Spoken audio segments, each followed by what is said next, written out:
नमस्कार. सर्वात अगोदर आपल्या चॅनलमध्ये आपलं सहर्ष स्वागत आहे. आपण आलो आहोत आज मंगळवेढ्यातील रिद्धिसिद्धी गणपती मंदिर येथे. चला तर आपण मंदिर बघूया.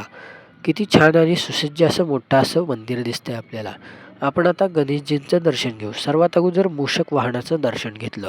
त्यानंतर गणपती महाराजांची अशी छोटीशी चांदीची मूर्ती आहे. त्यानंतर आतमध्ये मेन मूर्ती आहे, मोठी प्रमाणात आहे. अतिशय छान आणि सुसज्ज आहे. त्यानंतर मंदिराचे गणपती महाराजांचं दर्शन झाल्यानंतर मंदिराला प्रदक्षिणा मारताना अनेक छोटे-मोठे, बारके-बारके देवळं आहेत. तुम्ही बघू शकताय आणि अतिशय निसर्गरम्य आणि वातावरण आहे. चित्रीकरण सुद्धा अतिशय सुंदर केलेलं तुम्ही बघू शकताय. बघा तुम्ही किती छान असं दिसतंय बाहेरनं सुद्धा मंदिर. त्यानंतर बाहेर आल्यानंतर आपल्याला बाहेरचा शोध दिसतोय. त्यानंतर मंदिराच्या बाहेर बरोबर समोर आपल्याला कारंजा बघायला मिळतो. संध्याकाळच्या वेळेस अतिशय सुंदर असतो. हे बघा समोर आपल्याला दिसतं ते म्हणजे दीपमाळ. अशा प्रकारे आपण मंदिर बघितलंय. भेटू पुढच्या व्हिडिओमध्ये.